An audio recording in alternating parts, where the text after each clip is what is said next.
24절 말씀부터 29절 말씀까지 제가 봉독해 드리도록 하겠습니다. 요한복음 20장 24절부터 29절 말씀까지가 되겠습니다. 12 제자 중에 하나로 디두모라 불리는 도마는 예수께서 오셨을 때에 함께 있지 아니한지라. 다른 제자들이 그에게 이르되 우리가 주를 보았노라 하니 도마가 이르되 내가 그의 손에 못자국을 보며 내 손가락을 그의 못자국에 넣으며 내 손을 그의 옆구리에 넣어보지 않고는 믿지 아니하겠노라 하니라. 여드레를 지나서 제자들이 다시 집안에 있을 때에 도마도 함께 있고 문들이 닫혔는데 예수께서 오사 가운데 서서 이르시되 너희에게 평강이 있을지어다 하시고 도마에게 이르시되 내 손가락을 이리 내밀어 내 손을 보고 내 손을 내밀어 내 옆구리에 넣어보라. 그리하여 믿음 없는 자가 되지 말고 믿는 자가 되라. 도마가 대답하여 이르되 나의 주님이시요 나의 하나님이시니이다. 예수께서 이르시되 너는 나를 본고로 믿느냐? 보지 못하고 믿는 자들은 복되도다 하시니라. 아멘. 할렐루야. 아멘. 예수께서 죽은 자 가운데서 다시 살아나셨습니다. 할렐루야. 아멘. 우리 옆에 있는 분들과 인사하겠습니다. 예수께서 부활하셨습니다. 인사하겠습니다. 예수께서 부활하셨습니다. 부활하신 주께서 오늘도 우리 가운데 함께 하십니다. 할렐루야. 아멘. 하나님 우리와 함께 하십니다. 인사하겠습니다. 하나님 우리와 함께 하십니다. 인도의 선교사였던 썬다싱이라고 하는 분이 영국을 방문할 기회가 있었습니다. 많은 사람들이 썬다싱의 사역에 대해서 깊은 관심을 가지게 됩니다. 특별히 오랫동안의 힌두교를 섬겨왔던 썬다싱이기 때문에 바로 그의 개종의 배경에 대해서 많은 사람들이 관심을 가지고 있었습니다. 그래서 어떤 기자가, 어떤 대학 교수가 썬다싱에게 이런 질문을 했습니다. 당신은 오랫동안 저전 전통의 힌두교를 버리고 기독교를 믿게 된 이유가 무엇입니까? 그러니까 쉽게 표현하면은 힌두교와 기독교의 차이가 무엇이냐고 물어봤습니다. 그때 썬다싱은 아주 간단하게 대답을 했습니다. 부활하신 예수님이 지금도 살아 계시기 때문입니다. 할렐루야. 네. 썬다싱이 개종하게 된 것, 그가 힌두교와 기독교의 차이를 간단하게 설명을 했는데 부활하신 예수께서 지금도 살아 계시기 때문입니다. 우리는 그를 우리의 믿음의 주요 온전케 하신 주로 믿고 의지하고 살아가고 있습니다. 할렐루야. 자, 우리가 믿는 기독교의 신앙의 핵심은 그리스도의 십자가입니다. 그리고 그의 부활입니다. 자, 그렇기 때문에 기독교회의 본질도 예수의 부활에 근거하고 있다고 해도 과언은 아닙니다. 자, 요한복음에 따르면은 부활하신 예수께서 제일 먼저 막달라 마리아에게 나타나셨습니다. 그날이 안식 후 첫날이었습니다. 자, 이 막달라 마리아는 부활하신 예수를 만난 그 기쁨, 감격, 그리고 쫓아가서 제자들에게 부활하신 예수를 증거하게 됩니다. 그런데 누가복음 24장 11절 말씀을 보게 되면 사도들이 그들의 말이 흩어난 듯이 들려 믿지 아니했다. 주의 사도들이 막달라 마리아가 예수께서 다시 사셨다는 소식을 전했음에도 불구하고 흩어난 이야기로 듣고 부활을 믿지 않았다는 이야기예요. 제자들 입장에서는 막달라 마리아의 말을 믿기 어려웠던 것이 사실입니다. 아니, 어떻게 죽었다가 다시 사람이 살아날 수가 있겠어요? 그죠? 오히려 죽은 자의 다시 삶에 대해서 믿는 것 자체가 오히려 이상하지 않을까요? 특별히 우리가 예수님이 십자가형을 당하시는 모습을 멀리서라도 지켜본 사람이라면 그 예수께서 다시 사셨다는 것은 허탄한 이야기일 뿐만 아니라 허무맹랑한 거짓말이라고 여겨질 수밖에 없는 상황입니다. 살점이 떨어져 나가는 채찍을 수없이 맞으셨습니다. 머리에는 가시별관을 쓰셨고 손과 발에는 대못이 박혀서 십자가에 달리셨습니다. 온몸에 물과 피를 다 쏟아내셨지요. 그리고 옆구리에는 창에 찔려서 그렇게 돌아가신 분이 어떻게 다시 살아날 수 있을까? 자, 그리스도의 부활을 부정하는 사람들은 예수께서 기절했다가 다시 깨어났다고 이야기하는데, 설사 깨어났다 하더라도 그가 다시 산다는 것은 불가능하잖아요. 이미 로마 군인들에 의해서 예수님의 죽음이 이미 확인된 상태였기 때문에 그래요. 자, 그날 저녁에 주의 제자들이 한 곳에 모였습니다. 자, 예수께서 십자가 처형을 당하시고 난 이후였기 때문에 제자들이 느끼는 두려움과 공포는 말로 표현할 수 없었겠죠. 왜냐하면 예수님의 제목이 뭡니까? 성경 말씀을 보니까 중범죄자 가운데 하나예요. 흉악범 가운데 하나로 강도칙을 받으시고 십자가에 죽으셨단 말이죠. 그런데 그런 예수와의 어떤 친분 감각에 있다고 하는 것은 굉장히 그들에게는 위험했어요. 그죠? 그래서 성경 말씀을 보게 되면 그들이 저녁에 모여서 모인 곳의 문들을 꽁꽁 걸어 잠그고 그들은 숨을 죽이고 있는 상태였습니다. 그때 예수께서 찾아오셨어요. 그리고 예수께서 그들에게 평안을 선포하십니다. 그리고 당신의 손과 옆구리를 보여주셔요. 자, 3년 동안 동고동락했던 제자들이기 때문에 예수님은 몰라볼 리가 없겠죠. 그래도 불구하고 십자가를 못 박혔던 사람이 다시 살아왔다는 것을 확인시켜주기 위해서 바로 당신의 못자국을, 당신의 창자국을 제자들에게 드러내신 겁니다. 자, 그런데 오늘 성경 말씀을 보게 되면은 도마는 도무지 그 사실을 믿을 수가 없었습니다. 자, 도마에게는 믿을 수밖에 없는 그만한 이유가 있습니다. 그 이유가 뭘까요? 24절 말씀을 보니까 이렇게 기록하고 있습니다. 12제자 중에 하나로 디도모라 불리는 도마는 예수께서 오셨을 때에 함께 있지 아니한지라. 도마는 당연히 믿을 수가 없었죠.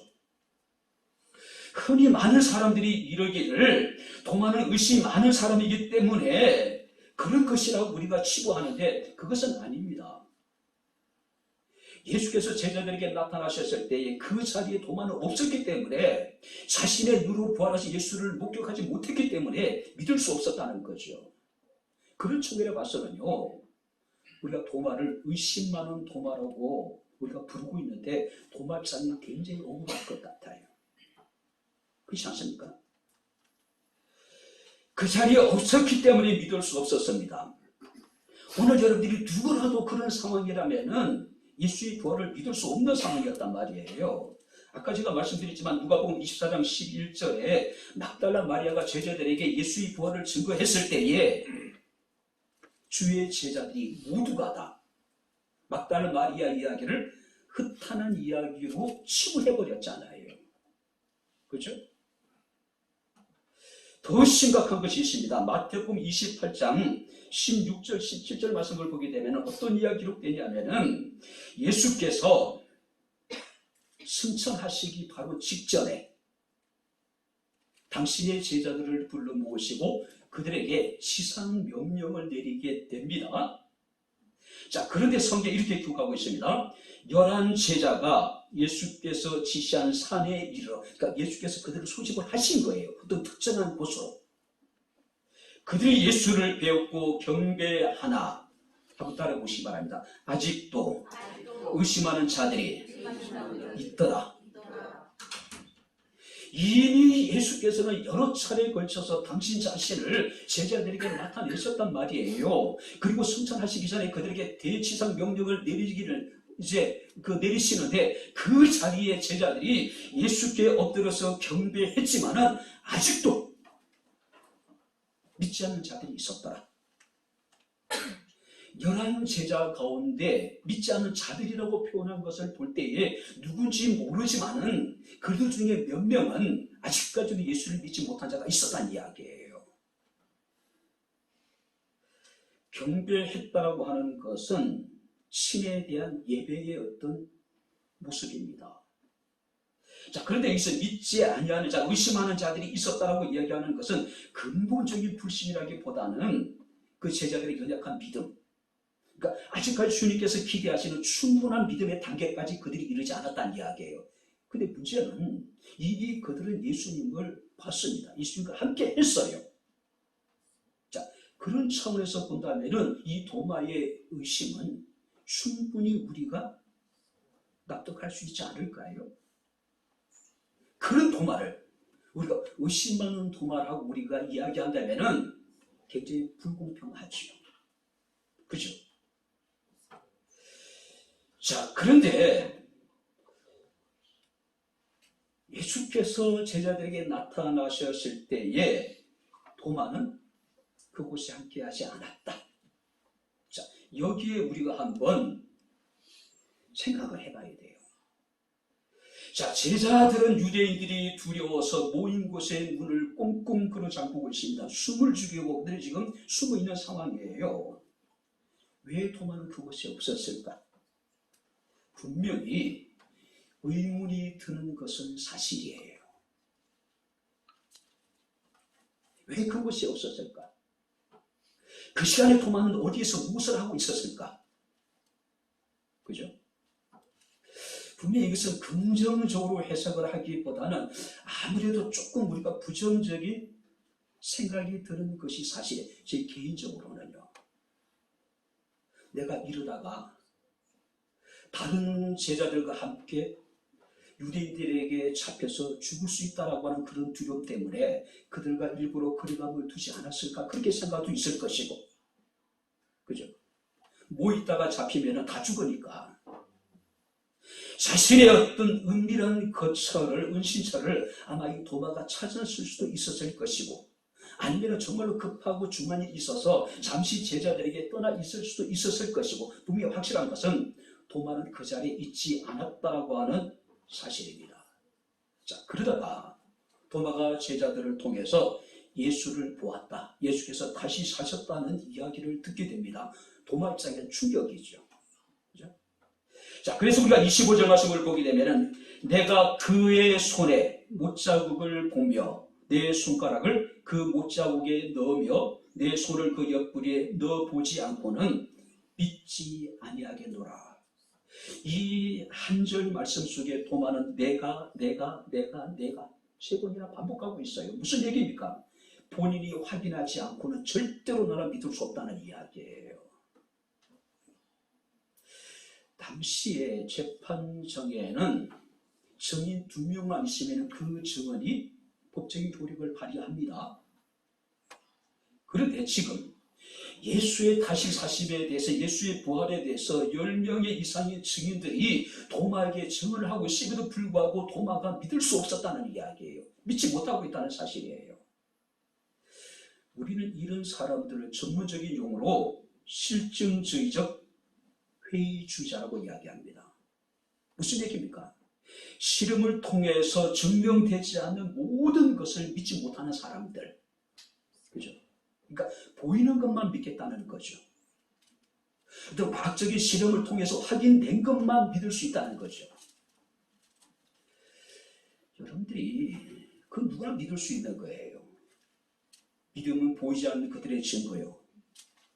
바른 것의 실상이요. 할렐루야. 보이지 않는 것을 믿는 것이 참 믿음이에요. 그것을 바라보는 것이 참 믿음이에요.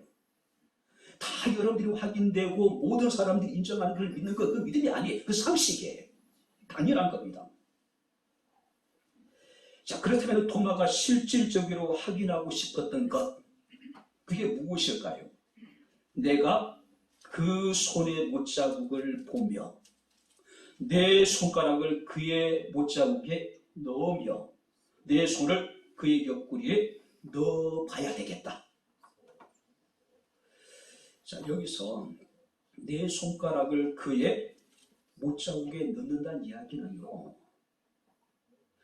십자가에 못 박히신 예수님의 손과 발의 상처가 그만큼 컸다는 이야기죠. 큰 대못이 박혔다는 이야기입니다. 그리고 여러분들이 내 손을 그 옆구리에, 자신의 손을 예수님의 옆구리 상처에다 넣겠다는 이야기는 도마의 손이 들어갈 정도로 예수의 옆구리의 상처가 컸다는 것을 의미하고 있는 거예요. 여러분들은 이 도마 이야기를 들으면서 어떤 생각이 듭니까? 소름 끼치는 거예요. 그렇지 않습니까? 여러분들이 혹시 상처가 있는데 누군가 여러분들의 상처를 건드리면은 여러분들 어떤 반응을 보일까요? 이게 쌍수가 나오지 않을까요? 상처가 아직 아물지 않았는데 상처의 고통이 지금 더욱더 이제 심화되어져 가고 있는데 누군가가 내 상처를 건드린다 견디지 못하는 것이죠. 육체적인 상처뿐만 아니라 우리의 삶의 상처도 마찬가지입니다. 마음의 상처도 마찬가지예요. 그죠? 만약에 누군가가 의도적으로 내 상처를 건드리고 내 상처를 후벼파고 있다면 여러분들 가만히 있을 사람이 있을까요? 싹수라가 나오고 아마 여러분 주눅이 날아가겠죠. 우리는 상처를 당한 사람들의 상처를 치료해 줘야 된다고 생각을 합니다. 절대 다른 사람의 상처를 건드려서는 안 돼요. 이것은 여러분들이 상식이고 사람의 인지상정입니다. 그런데 우리 사회는 어떨까요? 다른 사람들이 치유되기 힘든 상처를 후벼 파는 인간들이 얼마나 많은지 몰라요. 4.3 제주 사건의 상처가 아직까지도 남아있는데 그 상처를 후벼 파는 인간들이 있어요. 5.18 여러분들이 광주 민주화 운동의 상처가 아직까지도 남아있는데 그 상처를 후벼 파는 인간들이 있습니다. 세월호 사고로 생떼 같은 젊은 어린 아이들이 목숨을 잃었는데 그 상처를 후벼 파는 인간들이 있습니다. 한마디로 그런 사람들은 인간이기를 포기한 사람들이에요. 짐승 같은 사람들이에요. 자, 도마가 자신과 3년 동안 함께했던 예수님의 상처를 만져보겠다는 이야기예요. 그 상처에 자신의 손가락을 놓고 자신의 손을 넣어보겠다는 이야기예요. 이것은 비상식적인 이야기입니다. 도마라는 사람의 인격이 이 정도밖에 되지 않을까 우리는 그렇게 생각할 수도 있어요. 그런데 우리가 달리 생각해 보면요, 그만큼 이 도마의 마음이 피폐해져 있다는 것을 보여주고 있는 거예요. 3년 동안 자신이 따랐던 주님이 십자가에 고통을 당하시고 죽으셨습니다. 그로 인해서 3년 동안 함께 공동체를 이루고 있던 그 공동체가 지금 뿔뿔이 지금 흩어져 버리게 됩니다. 자신이 옳다고 여겨졌던 그 신념이 완전히 박살나버리는 상황입니다. 그리고 지금 자신의 생명마저도 위협을 받을 수 있는 그런 상황이에요. 도마가 지금 제정신일 수가 없지요.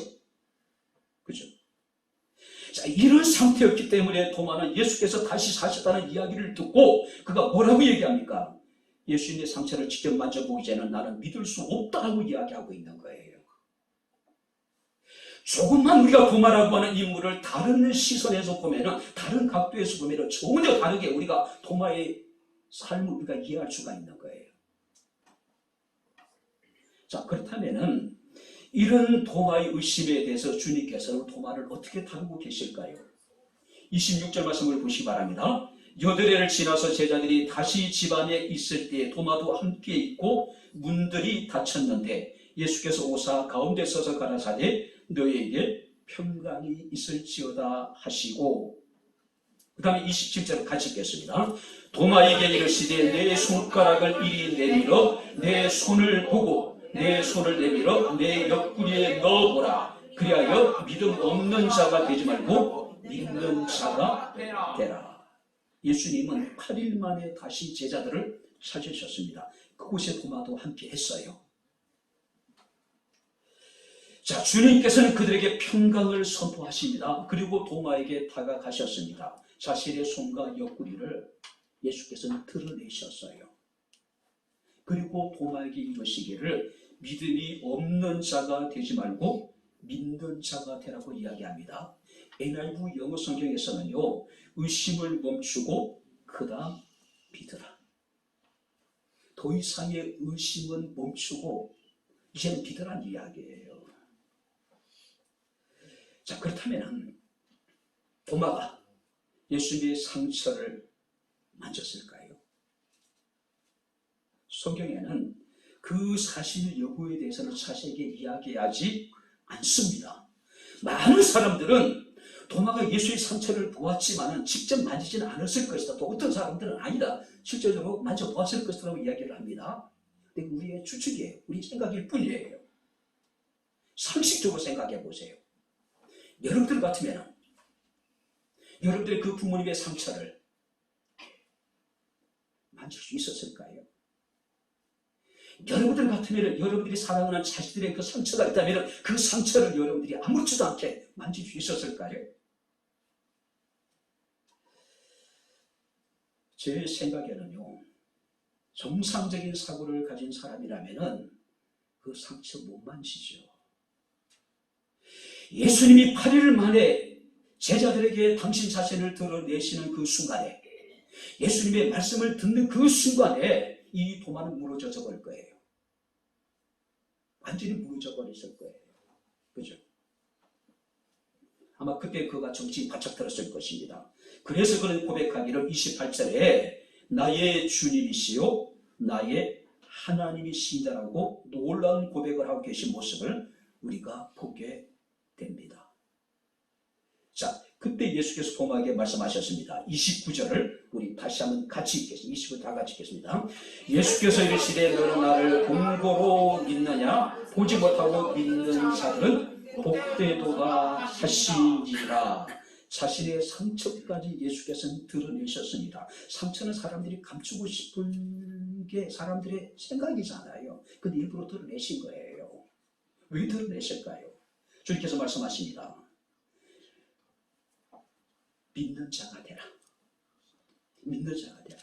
자, 그런데 더 중요한 것은 나를 보고 믿는 자보다 보지 않고 믿는 자가 더 복되다라고 지금 말씀을 하고 있습니다. 자, 주님의 말씀에 따르면 세상에 두 종류 사람이 있습니다. 믿는 사람이 있고 믿지 않는 사람이 있어요. 우리 믿는 사람들입니다. 할렐루야. 누가 어떤 이야기를 하더라도 우리는 믿는 사람입니다. 고 신태수 성도님의 장례를 치르는 과정에 그 둘째 아드님의 이제 카톡 프로필을 이렇게 제가 봤습니다. 그 상태 메시지에 보니까 나는 그리스도인입니다. 카카오톡 상태 메시지는 많은 사람들이 보잖아요. 그 상태 메시지가 뭐냐면 나는 그리스도인입니다. 자, 그 상태 메시지를 보고 그 둘째 아드님을 보는데 와, 너무나도 사랑스럽게 느껴져요. 어쩌면 이렇게 못이 있을까? 그죠?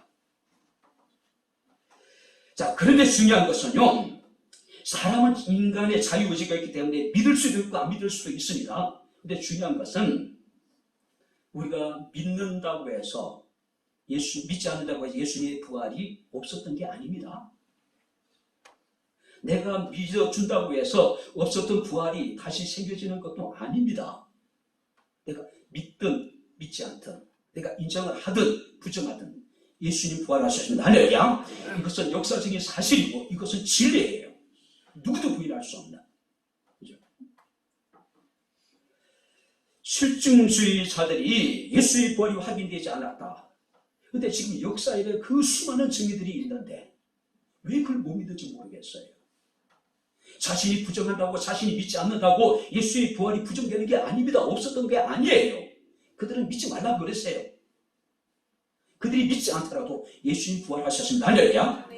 수많은 사람들이 그 예수의 부활을 증언하고 있잖아요. 자, 그런데 성경은 우리에게 말씀하고 있습니다. 안 믿는 자보다 믿는 자가 복이 있고, 보고 믿는 자보다 보지 않고 믿는 자가 더 복이 있습니다. 할렐루야. 우리는 복 있는 사람들이에요. 왜 인정을 안 하세요?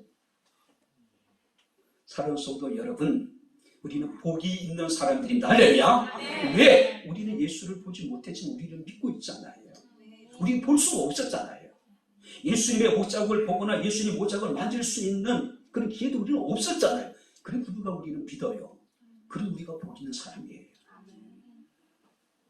자, 여기서 보지 못하고 믿는 자는 제가 금방 말씀드리지만은 우리를 이야기합니다. 우리를 얘기해요. 우리는 예수님을 본 적이 없습니다. 우리 예수님 만난 적도 없습니다. 그러나 우리는 예수님 만난 적이 없지만 본 적도 없지만은 우리 예수님을 알고 있습니다. 할렐루야. 아멘.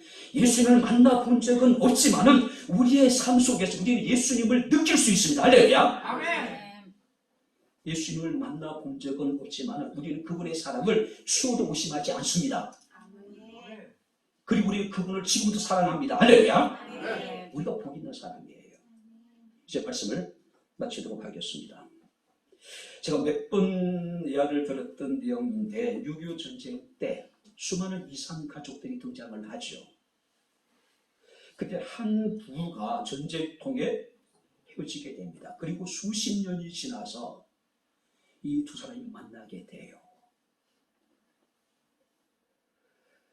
남편 입장에서는 반드시 아내가 살아있을 것이라고 하는 확신을 가지고 다시 아내를 만날 것에 대한 기대를 가지고 혼자 살아가요.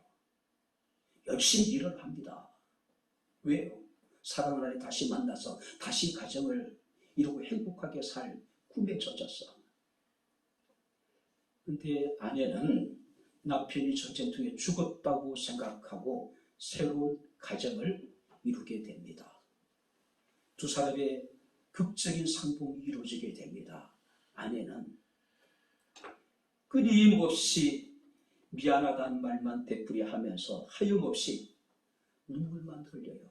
차마 신랑 앞에서 고개를 들 수가 없습니다. 남편은 그런 아내를 안타까운 눈으로 말없이 바라만 보고 있을 뿐입니다. 그때 남편이 아내에게 이런 이야기합니다. 괜찮습니다. 울지 마세요.